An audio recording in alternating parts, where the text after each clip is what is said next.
Hello and welcome to this mini summit. It's for people who are seeking recovery for their family, for those who are supporting somebody or love somebody with an addiction or a mental health challenge.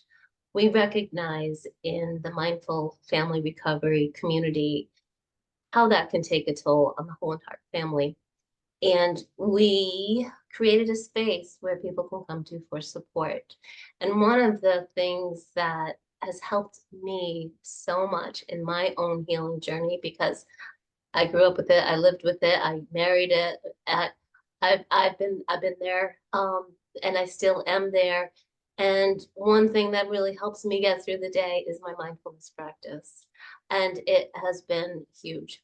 So mindfulness encompasses a lot of different things. Mindfulness is yoga, mindfulness is meditation, mindfulness is journaling. It's a lot of different things. So in this mini little interview series that we're doing this week, I'm bringing in some experts who have lived it and they teach it and we want to share with you some actionable things, some real takeaways, some real tools that you can use in your own healing journey, in your own family recovery journey. Okay, so today I am welcoming my friend Mackenzie Snyderman, and she's one of our lovely contributors in the Serenity Circle, which is an online membership community where for people like you that they can explore all sorts of different holistic healing modalities, yoga, meditation, and sound healing and energy healing, all sorts of different things in there going on and lots of great conversations.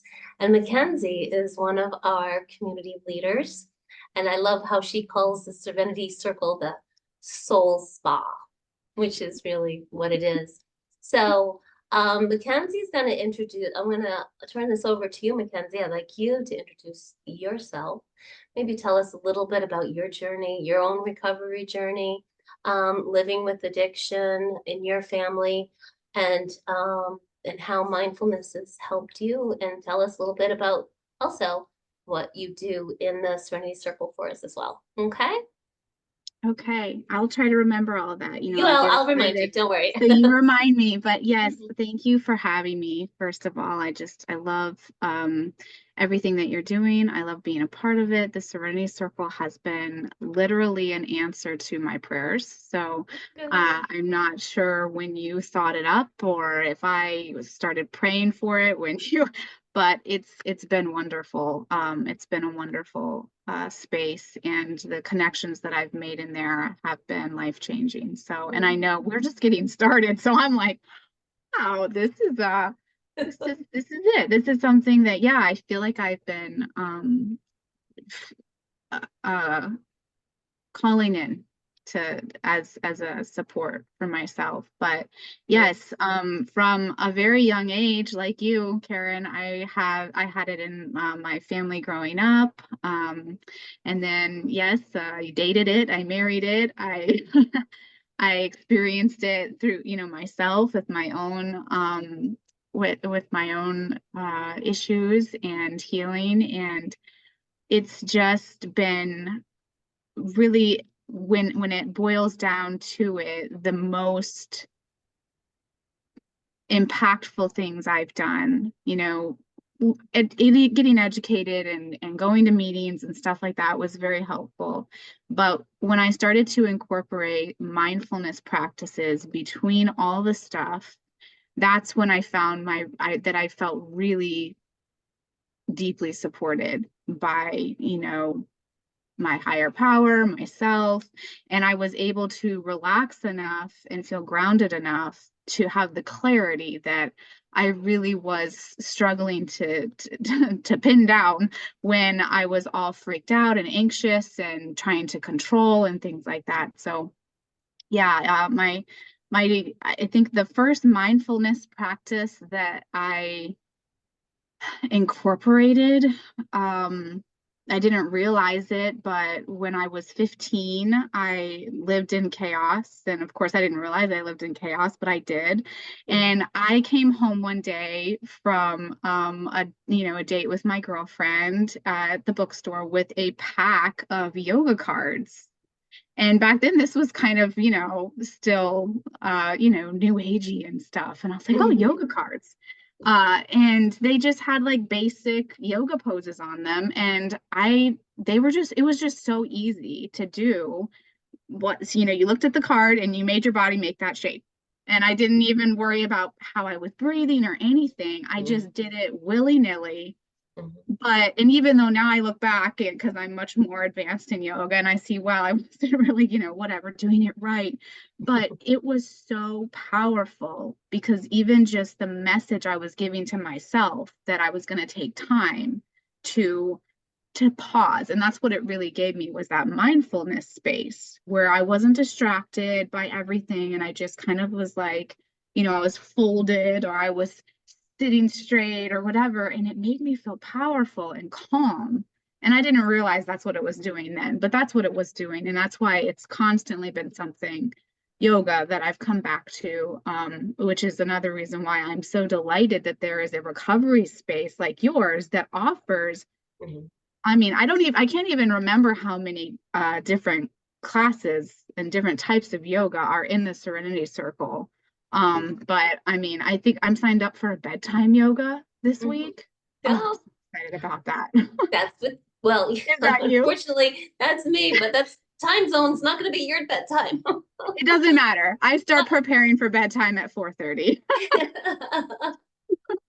But Uh, yeah, just, that end of it. So, and then another practice that was, I'd say, the most impactful mindfulness practice that I have relied on and I have cultivated over the years is my very unique gratitude practice, which I've had people tell me that it's rebellious gratitude. I run workshops on this practice called thanking outside of the box, because the way that I use this gratitude practice is very different than a typical gratitude practice. And I learned it from another recovery expert, Melody Beatty. She wrote a book yeah. about this practice, and I took it and I made it my own and I added a little bit to it. But the impartial gratitude list, which because you've Mhm. been playing around with it with me also in the Serenity Circle. At first, it was just a gratitude practice because I would be, just like in the wild, in raw time, having this sense of just being so disconnected and so anxious and so whatever. And I remember, I don't even know how it came to me, but I had learned that if you're feeling grateful for something, you're in control. You have your power back, and Mhm. so like you can just, and at that time it was just, okay, I'm grateful for the fact that I'm healthy. I'm grateful that, I have my family close by. I'm grateful for air. I was really just like trying to condition myself to be grateful because it changed the chemistry in my body and it made me calm and it allowed me to think clearer. And Mhm. then I learned Melody Beatty's um, version Well, where, yeah, they say with gratitude, it sometimes it's really hard to find something to be grateful for, and that's when you need it the most. yeah, And two, gratitude yeah, when you it's have to easy. become an expert at, at really just appreciating the smallest things. And at first, that's what I had to do too. I Yeah. would really struggle in the morning. I'd wake up with a lot of anxiety. I didn't want to get up. I didn't want to face what I had to face. I was facing custody court. I had an eating disorder that I was trying to grapple with. I had, my own, I had my environmental stuff, my relationship stuff, money. I mean, you name it. It was like all happening. And I was like, I don't want to get up. And Yeah. I'd wake up with just like this, and that's when I started doing this sort of in the wild, in the raw list where I Mhm. would just do it in my head. I would just be like, okay, I'm grateful that I have my health. I'm grateful that I have this warm bed. I'm grateful that the house sounds peaceful. I'm grateful I'm going to go get in the shower or whatever it was. Mhm. And it just helped me to start to build up my resiliency because what I realized is that my emotional resiliency was not as strong as I wanted it to be. So, Been there for sure. And Yeah, we all end up there, no matter how far we are along in our journey, we end up there. Everybody yeah, does. It's part of the human condition. yeah, Really beautiful how absolutely. you describe that. And tell us a little bit about, well, I mean, you are a writer, and journaling Yeah. is another mindfulness practice, getting your thoughts down on paper. There's a million different ways to do it. But so your gratitude practice that you do, we do it, we can write it, or you can do it as a meditation. Yes. And I am going to introduce that to everyone today. And That's awesome. at the Yeah. end of this, we'll do like a literally like a 1 minute activity where you get to experience the impartial gratitude list, because that is one of my biggest tools, like I said. And the and I have whole workshops and guidebooks on this, Mhm. but I'll tell you right now what makes it so potent and is that one, it takes like 10 minutes or less to do. You can do it anywhere. You can do it anywhere. You don't have to write it down. You can do this practice anywhere. But it not only incorporates that practice of being grateful, which is, I mean, I think scientifically proven now that like gratitude makes you smarter and stuff. Like I better be careful. I need to cite my sources, but there's there's definitely scientific evidence to back up the power of gratitude. Well, Not only that and the though, nervous system yeah, regulation that it gives you. yeah. I mean, right. But not only that, this specific list that I do, it also involves a personal inventory, that fourth step, which can be kind of like intimidating in the in all the steps. That fourth step is kind of like, I mean, I remember I hovered on three for a long time because I was just like, I don't even know how to approach that. Like that just sounded like way too grown up for me. And Mm-hmm. so, but this is technically a personal inventory. It's a personal inventory of how you are faring emotionally and being honest with yourself about, you know, even if you're uncomfortable, just being able to say, I'm grateful for this uncomfortable feeling and what it may be pointing me towards, or, or teaching me or telling me, because the one thing I firmly believe, and it is rooted in this list, is that our discomforts, our pains, our anxieties, they're all friends trying to show us what is going to soothe us and support us and nourish us. And if we can just like look at it, shine the light on it for a second and say, okay, I'm feeling really freaked out right now, or I'm feeling really sad, or I'm feeling really lonely.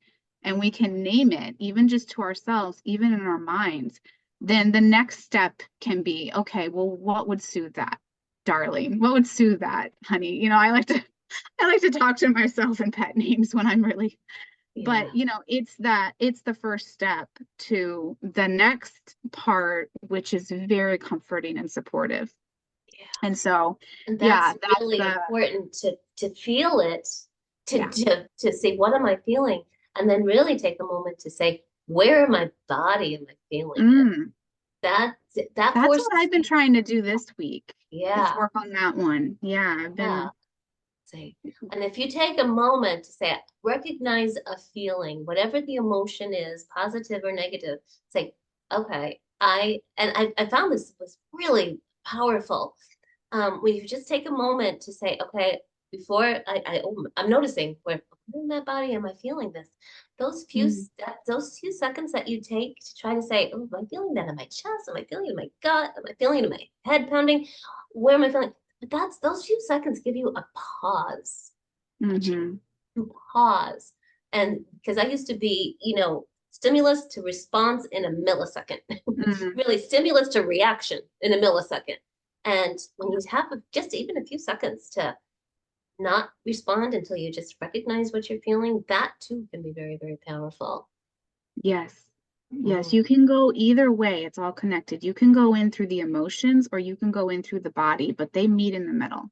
Yeah, it would do both. I don't So think it's like an for either some or. people, Yeah, they will yeah, notice something in their body maybe right, before they even realize they're having an emotion. And that's right. where, there's times in my life where that's what it was for me, because I was just so detached from my body and my emotions because it was so uncomfortable that Yeah. it took being in like chronic illness situations for me to learn to listen to my body. And Yep. now it's got Yeah. a much louder voice.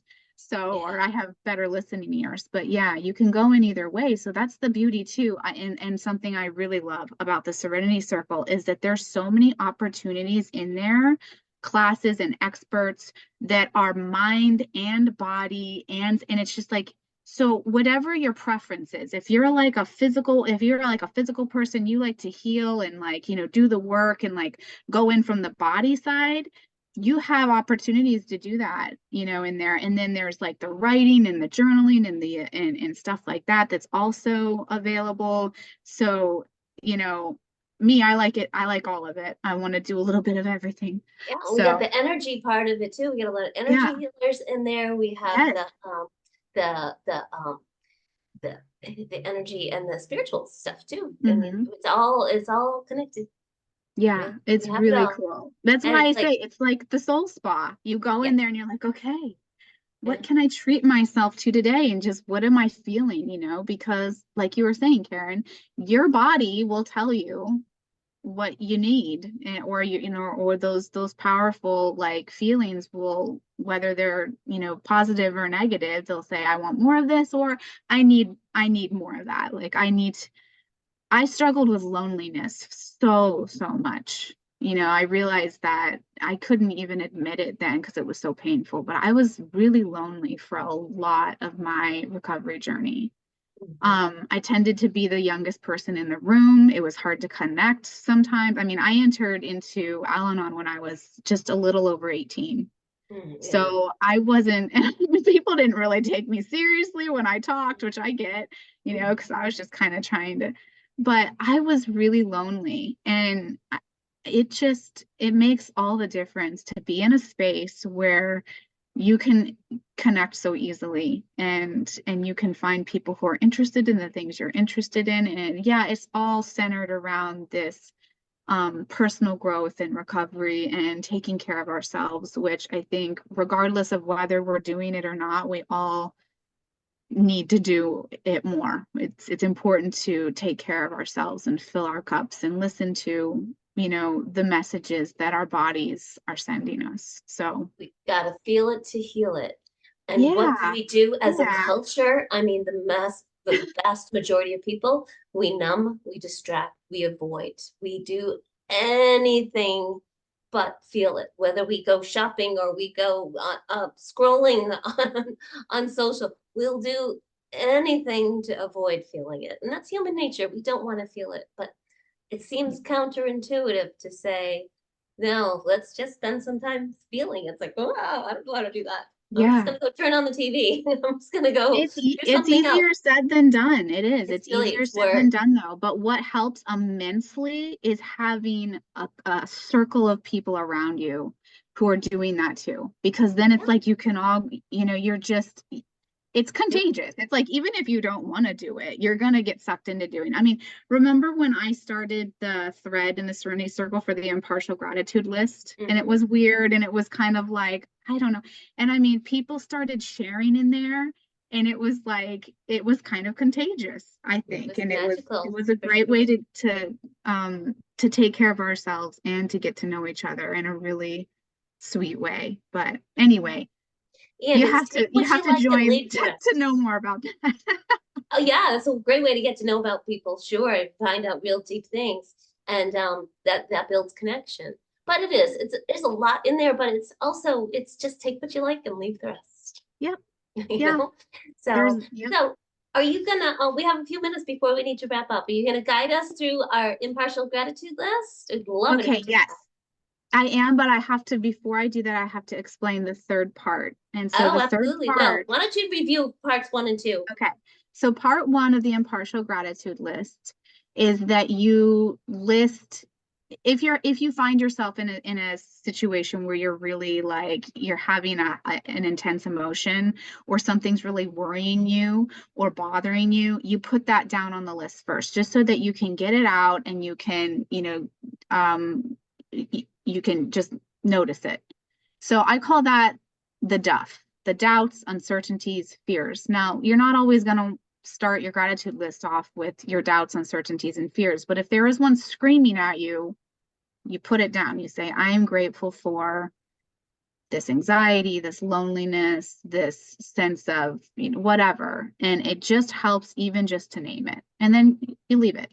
The second part is just the genuine, like, wow, I am surrounded by blessings and abundance and goodness and whatever you can think of, you name it. I'm grateful for, the amazing dinner I had. I'm grateful for my family, you name it.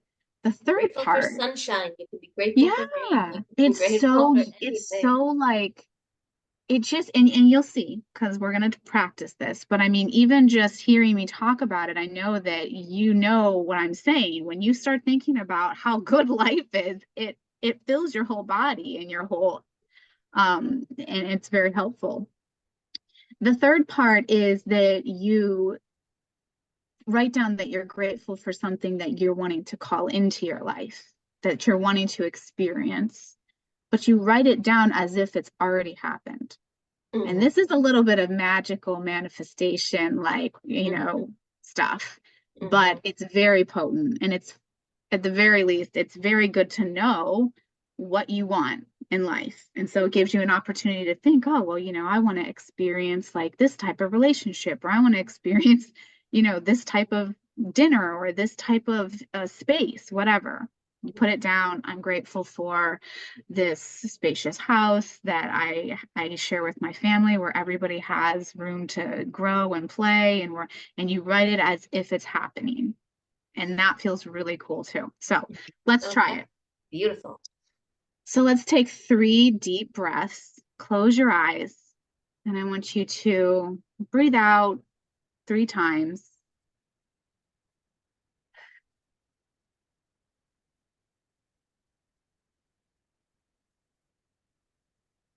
And now I want you to, just in your mind, you can write the words I'm grateful for.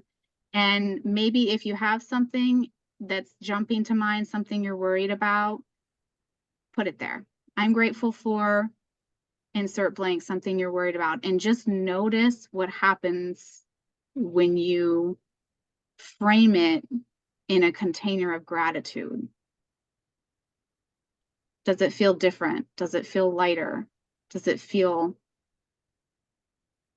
more expansive? Like there's more possibilities to it, maybe. So you're grateful for something you're worried about. That's kind of weird.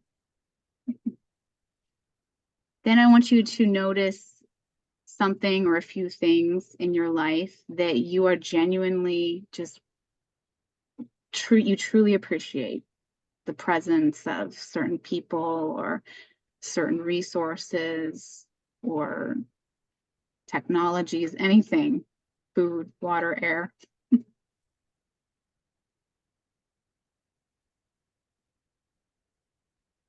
And lastly, I'm grateful for, and then inserts an experience that you want to experience in your life, but frame it as being present tense.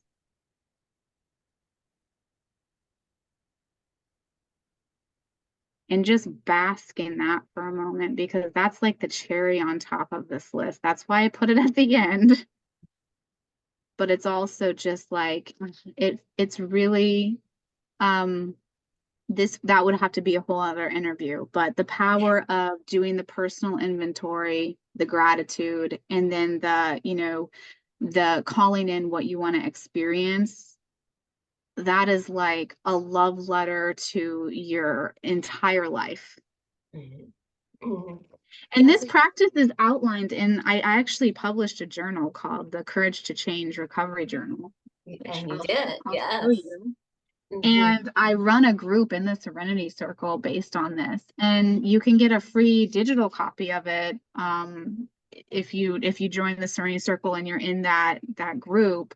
And the practice that I just talked about, the impartial gratitude practice, is in there, along with a couple other really kind of unique practices that Yeah. for all the journalers out there. Otherwise, just try this in your mind, throughout the day. When you're in the grocery store and you find yourself worrying about something, try saying, I'm grateful for, even if it's just out of this rebellion. Like, I was talking to my husband about this the other day. I was like, what I really love about that practice is that, it's like I take my power back. Like, I'm going to win. I'm going to win. Even if I'm upset right now. If I'm grateful I'm upset, I'm still winning. In That's my just, mind, yeah, I'm yeah, winning because I'm not letting it take me. I'm claiming you. not taking me down. I'm claiming you, and you're going to do what I say. I'm going to use you in the way I want. You're not going to use me in the way that, yeah. So, I like that. You rebel. yeah. Love it. I love it. That is How to beautiful. win at worry. And Book two. it reminded me, I remember sitting in the rooms of Al-Anon for many years and listening to people would share, I am so grateful for my problem drinker. Because it brought Mm, me here and all the yeah. growth that I experienced from being here. And I used to sit there and say, you guys are out of your mind. I would say that, but I was thinking it. I'm like, how can you be grateful for this god awful experience? It's like, I would never say that. But then I did a couple Well, years then, later, and I look at the evolution, the growth that came out of that horrible situation that I was dealing with at the time. And it was horrible, but I can actually look back and say I'm grateful for it because of what I grew and what I learned from it and what became of it. Look what became, I well, would I'm never grateful for it because, yeah, look at what you're creating. Look look at what, this yeah, group. yeah. Look at the people you've drawn. I mean, the people in the Serenity Circle, the other contributors. I Mhm. mean, you have drawn an amazing group of I really have. people. And Yeah. it was all So, stemmed from that awful yes. situation. And I think I really Yes. need to live that, survive it. And then I knew I had to do something with it. Yeah. Right. So tell us, Yeah. what's your favorite? I think you already have, but I've been asking everybody, what's your favorite thing? What's your experience been there? Because you're not just one of our leaders, you're also a member. And Yes. Yes. My favorite part of my whole favorite thing about the Serenity Circle is that it is open 24/7. yeah. And because we have a global community, there's always something that I can, that's coming up pretty soon that I can hop onto, or there's someone awake somewhere in our Yeah. members that I can direct message, because in there's a direct messaging where you can kind of just like text in private. And Mhm. that's been my favorite part, is that I've had some really wonderful moments where I just needed to reach out to someone and I was like, okay, well, I know so and so's awake because they're in Australia, and it's, even if it's whatever, Yeah. like I can get that connection. I can find what I'm looking for, what I need. But yeah, I couldn't choose as far as the classes and stuff like that. I mean, Yeah. I do love the impartial gratitude thread because I love seeing everyone's lists and being able to have a space where I can share mine, because it does make it well, the cherry on top is the last part. The sprinkles is being able to share it with someone and just being held in that space and being seen for, like, look, all this stuff's going on and I'm grateful for it, and knowing someone else is seeing that. Right. So, Beautiful. Thank you so much for sharing your wisdom and strength and hope and giving us so many tools that we can use. And I do hope that you know, people will find us in the Serenity Circle. Thank you so much for thank your you, time, Karen. Mackenzie, and Yeah, for such a beautiful gift. Thank you. my pleasure. Mm.